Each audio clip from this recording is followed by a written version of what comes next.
Hello, my friends. It is your one and only pal, Sebastien, back again. Dressing today with a little bit of a flair. I even have some plaid pants on. Actually, my first time ever wearing plaid pants. I'm not going to show it. It's too much work to get up and everything.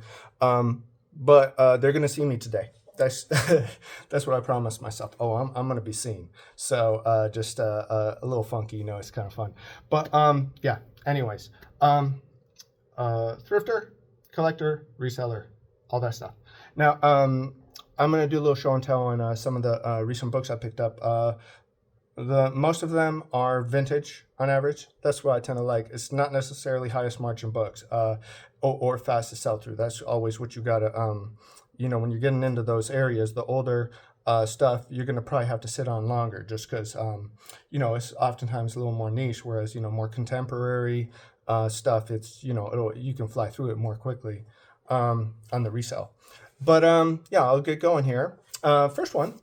This is Lawrence Ferlinghetti. He was a poet, and he actually, and correct if I'm wrong, but I believe he was a publisher in San Francisco. He ran City Lights, and they published a lot of beat sort of stuff back in the like late 50s and 60s. Now, the cool thing on this one is I believe it's a first print.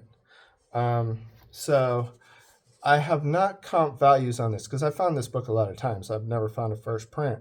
I don't know if the first print is worth a lot necessarily, but he's still read and fairly popular. So pretty good pickup, I would imagine, no matter what. The floor on that should be good. The Poems of Robert Frost. Now, this is a vintage modern library edition. And, it's nothing crazy. We're talking like $20. But condition's pretty good, dust jacket, fairly good.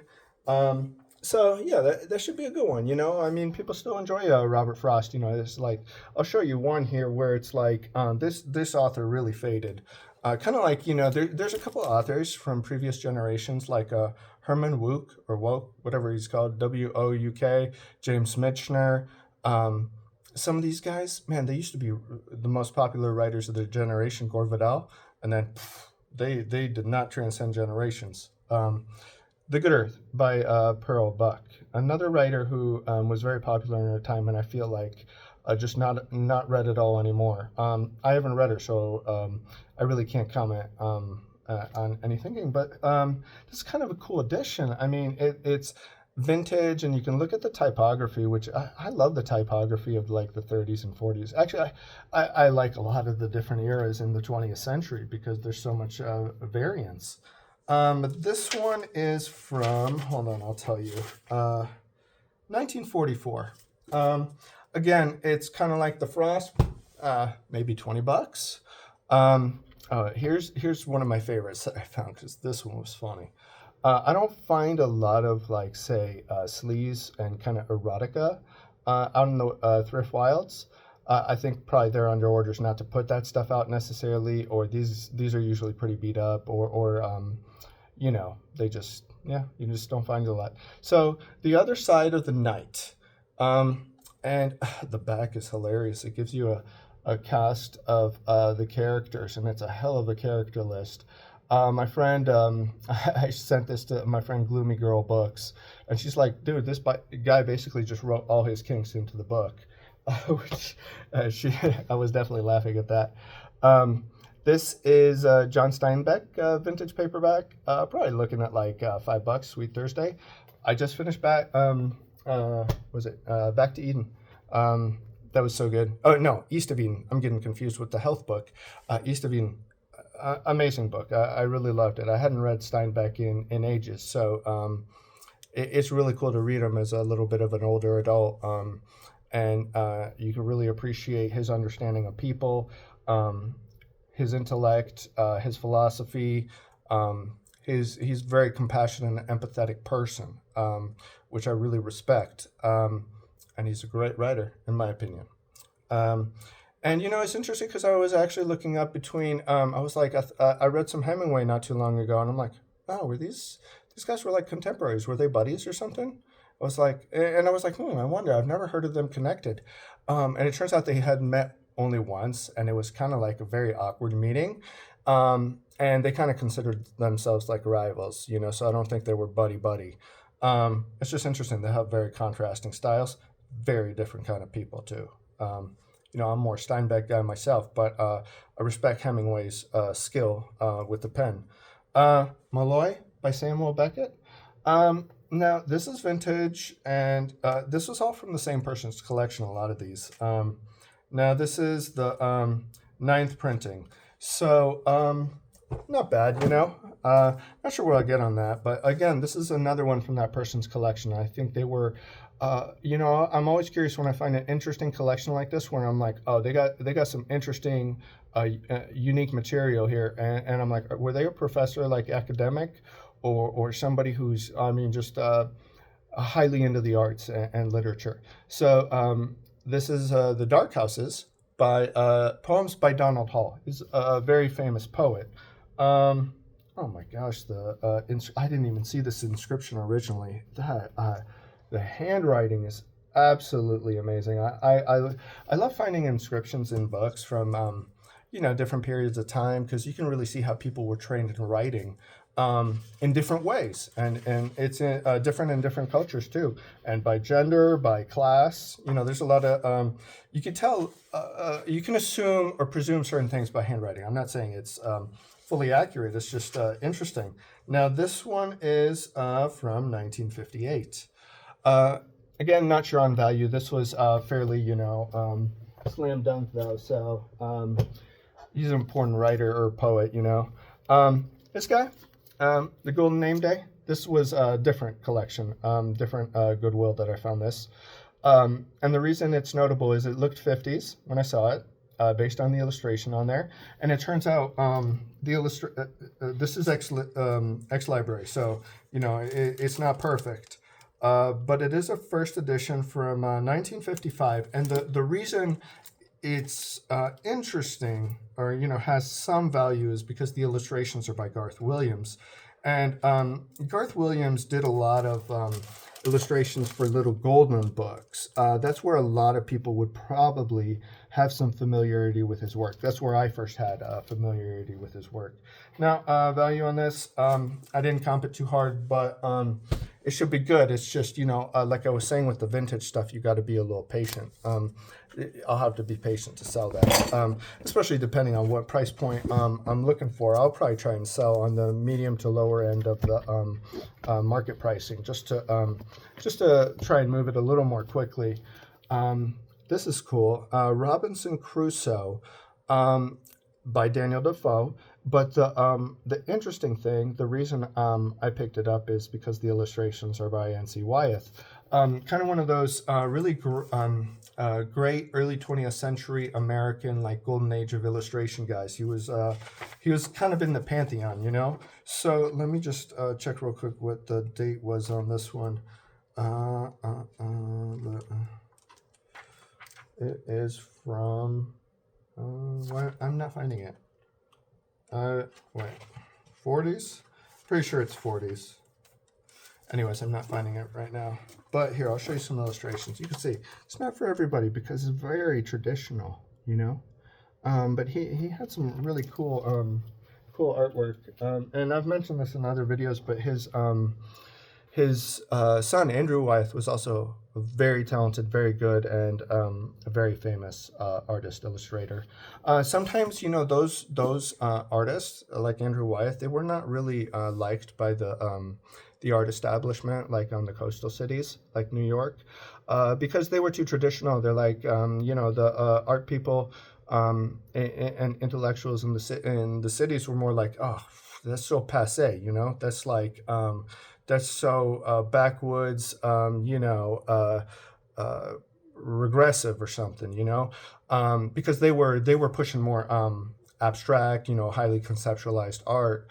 And for me, my view is, and eventually the art establishment kind of came around on guys like that, but it took a long time, because they represent, like Wyeth is more rural, traditional. And so to me, art is just a spectrum.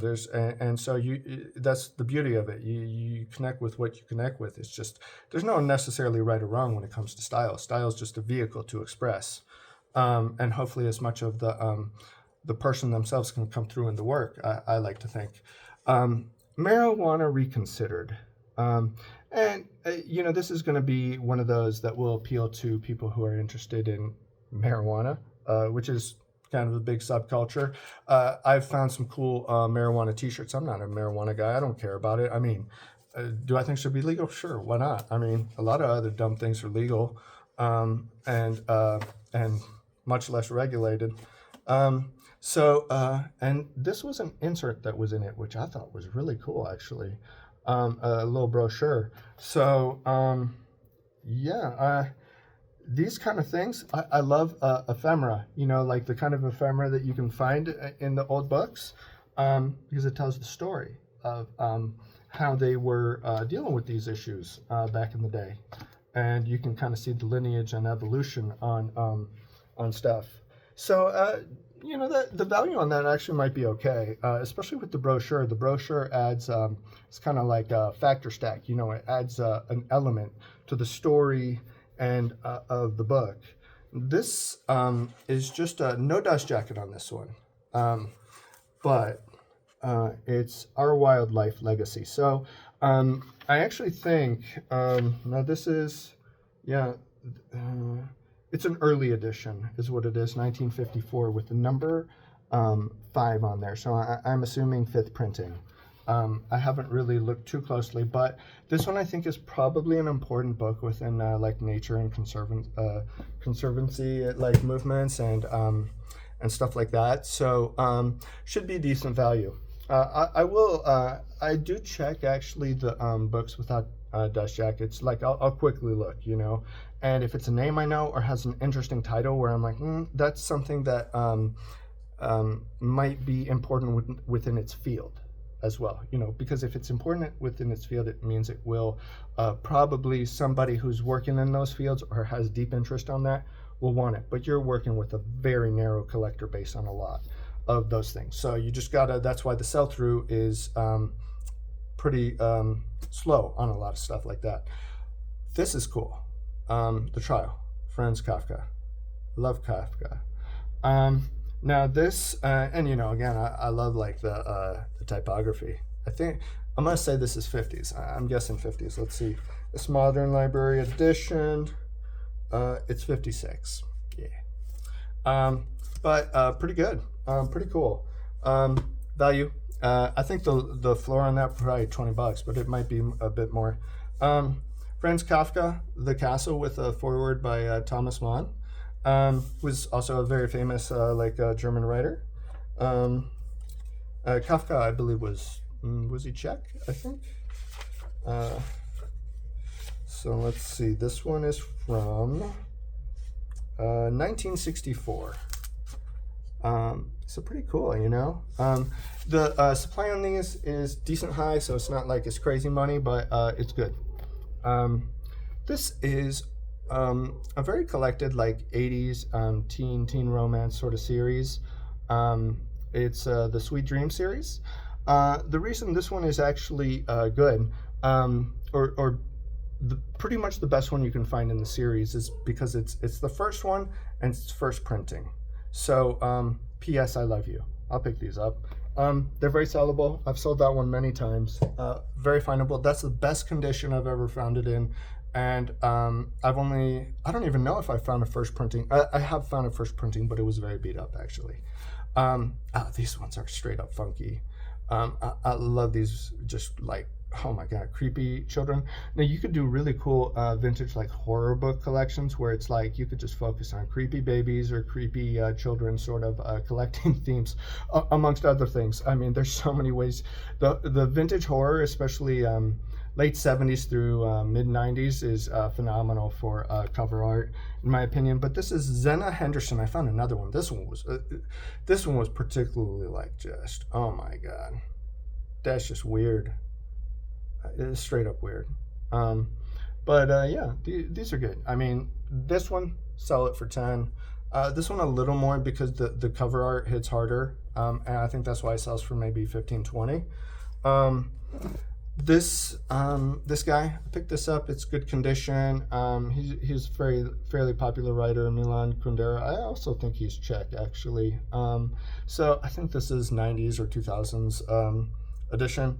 But you know, I'm not going to list this high. I'm going to list this on Pango Books, which is kind of one of my preferred places to sell, especially paperbacks. I cross list between Pango and eBay for books. Higher value or stuff like that, I'll always list on eBay too. But I list a lot on Pango.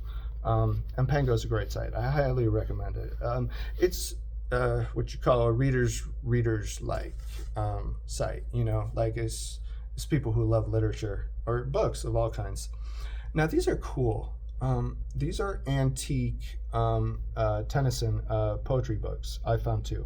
Now you know, I don't know antique books that well because you know my wheelhouse, especially my favorite stuff, is like say 50s and 60s, 50s through 70s, like vintage paperbacks. That's what I like, with cool cover art. And those are purely for aesthetics. You know, I don't really collect physical books beyond for aesthetics because I do a lot of audiobooks actually.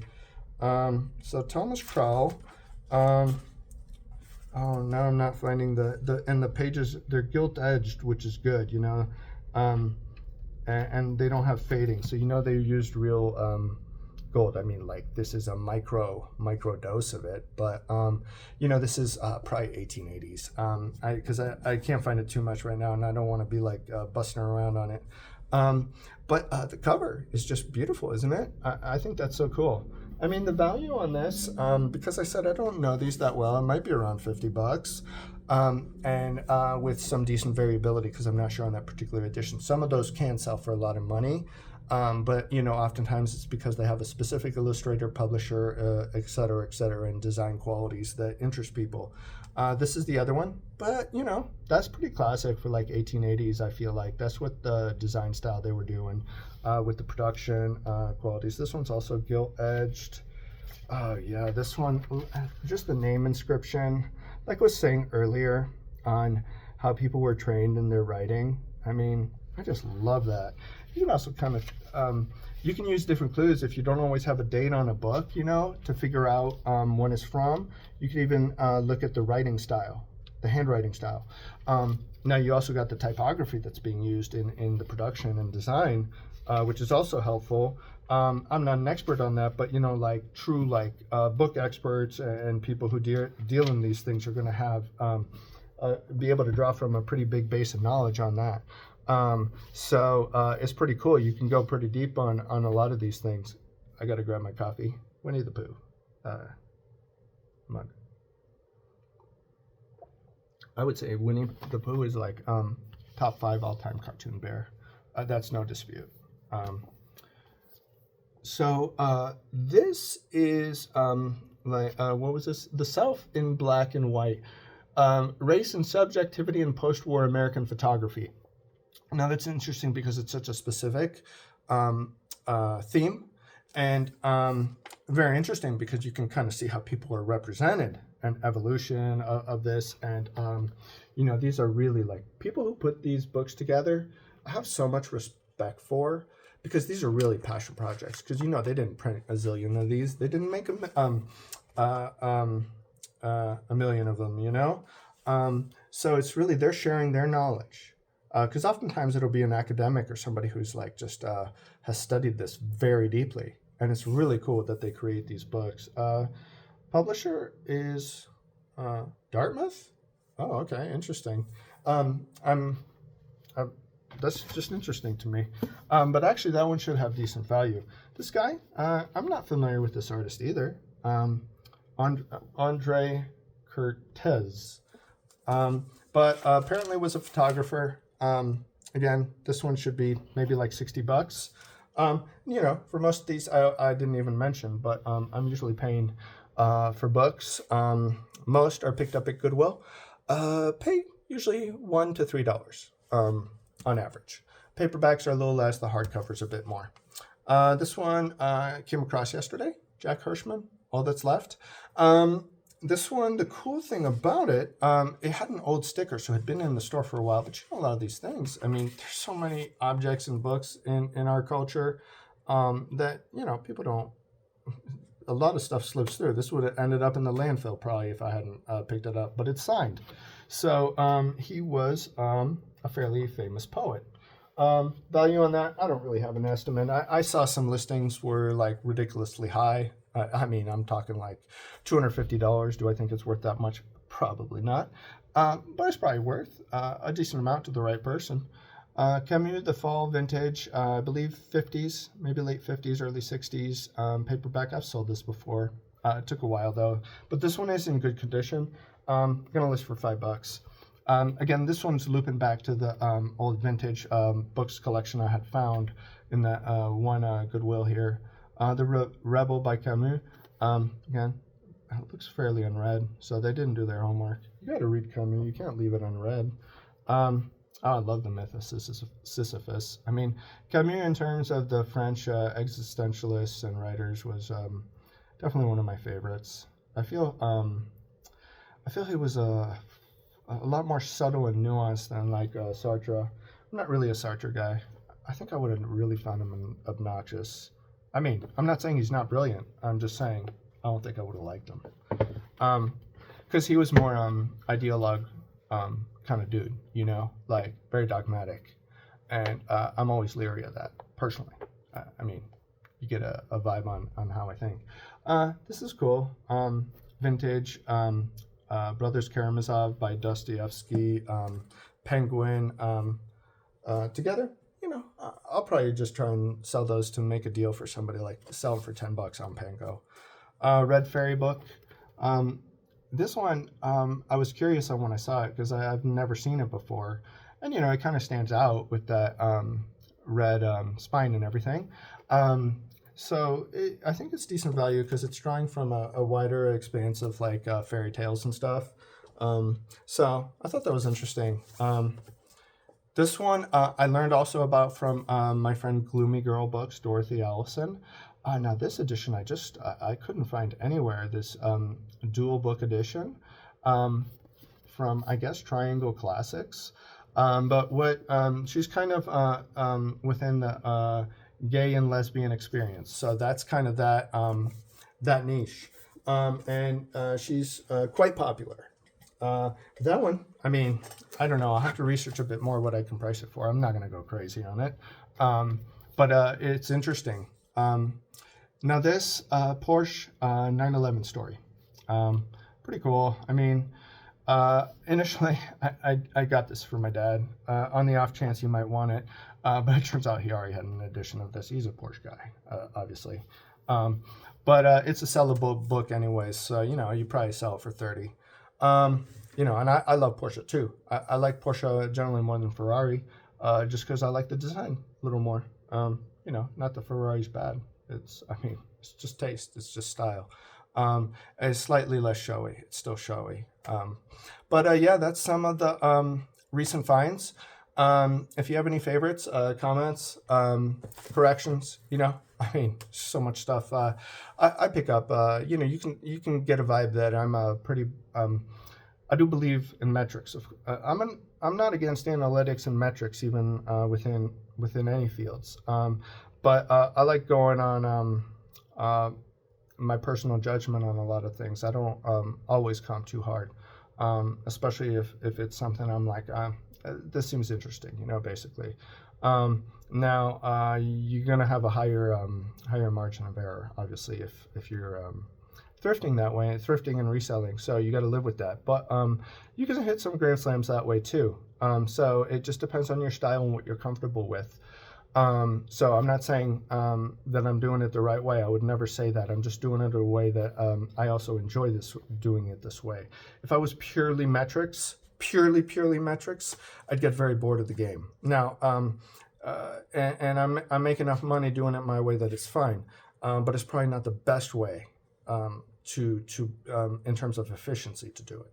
So anyways, that's just a random aside, and I just want to iterate that because it's not like I'm an expert. I'm just showing you on my journey and having fun with this. So so yeah, anyways, I hope you guys have a good one. Always remember to keep having fun. Take care. Bye.